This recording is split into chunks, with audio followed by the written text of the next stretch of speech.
that hormones play a major role in hair growth and hair loss. Let's talk about it. Hey guys, Karen with Curl House. I'm a licensed cosmetologist, a certified trichologist, and the owner of the Curl House product line and the Curl House Academy Let's Get Growing program. And today we are going to talk about the big H. And I'm not talking about hair. I'm talking about the other big H that many people don't talk about.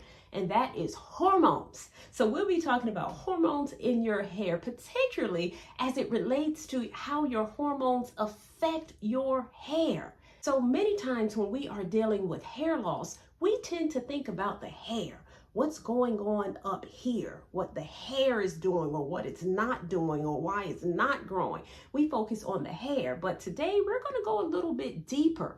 At Curl House, we grow differently. So in other words, we take a different approach to healthy hair. So as opposed to focusing on what's here, we're going to focus on what's in here, what's going on within the body. And hormones, you all, affect the overall health of your hair. More specifically, they affect hair growth and they affect hair loss. So if you are dealing with slow growing hair, thinning hair, or even hair loss, I encourage you to consider hormones. Now, before we even talk about hormones, you have to first understand hair growth cycles. So real quickly, your hair grows in cycles. The first cycle is the anagen cycle. The anagen cycle is also the growing cycle. So this is the cycle where most of the time, the majority of your hair is constantly growing. It can grow anywhere from 2 to 7 years. So then the second cycle is the catagen cycle. That's the transition cycle. So the hair no longer receives the blood supply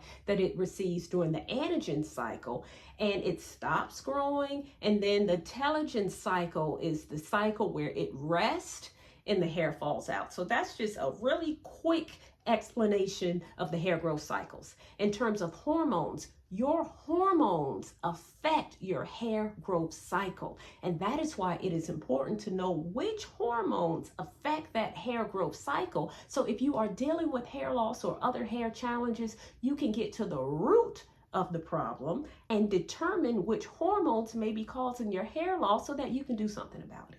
So I want you to consider thyroid hormones first. So thyroid is what regulates your metabolism, your blood pressure, your temperature. And when thyroid hormone levels go above or below the normal range, which is hyperthyroid or hypothyroid, then that affects your hair growth cycle. So remember, hormones affect hair loss because hormones control the hair growth cycle. So when these hormones are out of balance, it affects your hair, many times causing hair loss. So if your thyroid is out of balance, then you may experience diffuse hair loss. And that means that the hair loss is not necessarily concentrated in one area. It can be your hair may start thinning all over. That may be an indication of a thyroid imbalance. So it is key that you get your thyroid checked through blood work. And if that's the case, your doctor will give you treatment to balance your thyroid. And then that is going to help to restore your hair eventually. All right, and the next set of hormones is cortisol. Have y'all heard of cortisol? Cortisol is also affectionately known as the stress hormone. So cortisol helps you to manage your stress. So when you are under a lot of stress, and many times we can be functionally stressed out, then your body is producing a lot of cortisol.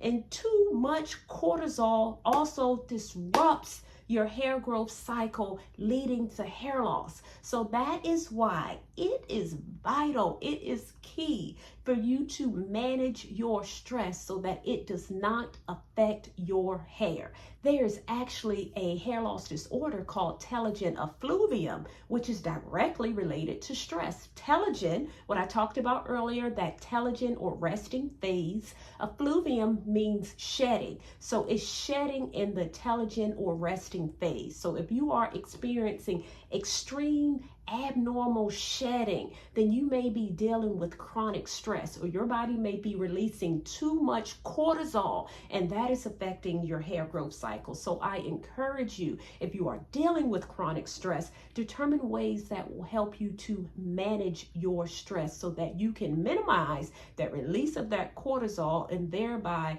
eradicate hair loss due to stress. And the next one is estrogen. That should not be a surprise, huh?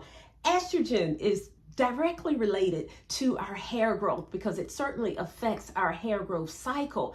Many times when we have high levels of estrogen, like when we are pregnant, our hair will grow like wildfire. It's thicker, it's fuller, it's longer. But then what do you think happens after we give birth?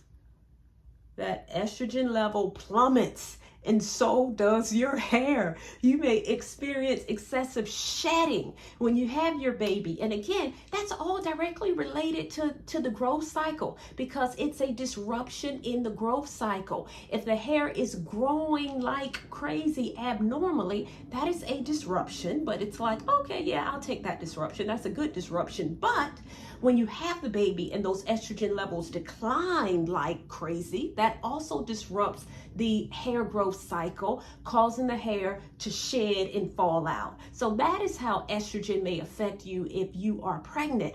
But it can also affect you when you are past your childbearing age, if you are in menopause, as many of us are. When we are in menopause, our estrogen levels start to decline as well. Most of us will experience 50% reduction in estrogen by the time we hit 50, and then it continues to decline from there. I created an entire video on menopause and hair loss, and in that video I offered many tips, things that you can do to manage and mitigate your hair thinning and also menopausal symptoms that affects your hair. I created an entire video on that, y'all. I'm going to pop that up above, so I encourage you to look at that video if that is something you are dealing with as well. And then also birth control pills affect estrogen levels as well. So if you are someone who recently started taking a birth control, or even if you stopped taking a birth control and you notice your hair has abruptly started to come out due to the birth control pill, then that's something that you definitely want to consider, and certainly speak with your doctor about it to determine if there's something that you can do to better balance your hormones while you're on the pill. So in addition to estrogen, you know, we also have testosterone too. So yes, women also produce small amounts of testosterone in the body. And when there is too much testosterone, or when the testosterone is out of balance, then that can affect our hair as well. One of the ways to determine if there's a lot of testosterone in the body is facial hair or unwanted facial hair. And yes, I am pointing to my chin because I have unwanted facial hair. And many times when you're going through menopause, when the estrogen levels decrease, then the testosterone in the body is more present, and that can cause you to have some unwanted facial hair on your body, and it can cause hair loss.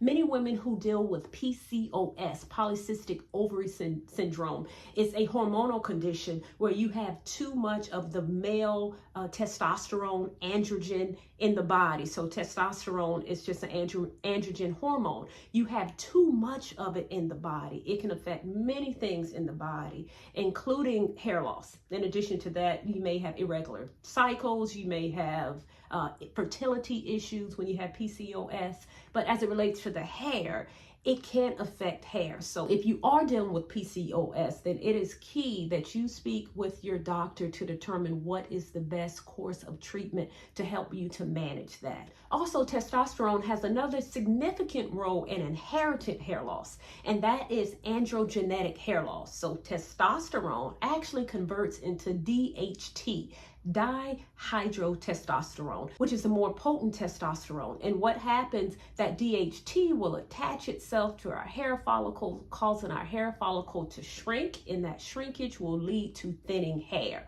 This type of hair loss, female pattern hair loss or androgenetic hair loss, is genetic. There is a genetic component to it. Many times women, it may show up in women later in life. With men, I know I watched all three of my brothers go bald before they were 30. Oh, don't tell them I said that. But that men deal with male pattern hair loss, but women deal with it too. It affects our hair loss a little differently. Typically, when you have female pattern hair loss, you may notice your middle part will start to widen, that'll get bigger. Sometimes you might experience hair loss all over the hair as well, more general thinning all over, but the best way is to look right at that part and see if that part line is getting bigger, and that's an indication that you may be dealing with female pattern hair loss. There are many different types of treatments for female pattern hair loss. The main type of treatment is to use things that block the DHT, including some people use minoxidil. I did a whole video on minoxidil. I will put it up above. I'm not a big fan of minoxidil, but many people use it. Minoxidil has pros and they have many cons, but you can also do topical products that help to minimize the DHT. There have been studies around the use of rosemary. I have a product called the follicle stimulating growth drops that have DHT blockers in it. So there are many ways that you can treat female pattern hair loss. And the last hormone that I want you to consider is vitamin D. Did you know vitamin D is a hormone too? Yes, it is. So vitamin D is essential for healthy hair growth. And there are so many women who have low levels of vitamin D. As a trichologist, one of the very first blood tests that I recommended my clients to get is a vitamin D test, because many times I saw low levels of vitamin D was directly associated with their hair loss. So once they fixed the vitamin D, then the hair returned. Optimal range for vitamin D when you get it checked is between 60 and 80. 60 and 80. So I encourage you all to get your vitamin D. You can get it from spending 20 minutes in the sun, or you can get it from a vitamin D supplement. One of the supplements that I use and one that I recommend is by Necessary Nutrition. This company has an excellent vitamin D supplement. I'll make sure I put the link below to Necessary Nutrition in the description, but make sure that you get your vitamin D in. Okay guys, so in a nutshell, please know that hormones affect your hair growth cycle. And when your hair growth cycle is disrupted, it will affect your hair's ability to produce hair and to produce healthy hair. So make sure that you seek out help from a doctor to have your blood levels checked. Some nutritionists may be able to help you, a trichologist.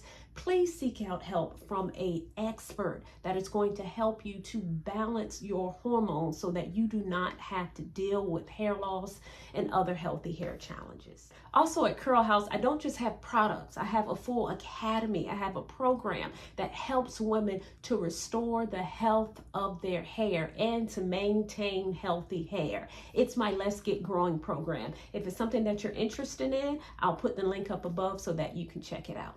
All right, I hope you enjoyed this video. If you did, give me a thumbs up, like the channel so that you do not miss a video in the future. And until we talk again, stay fabulous.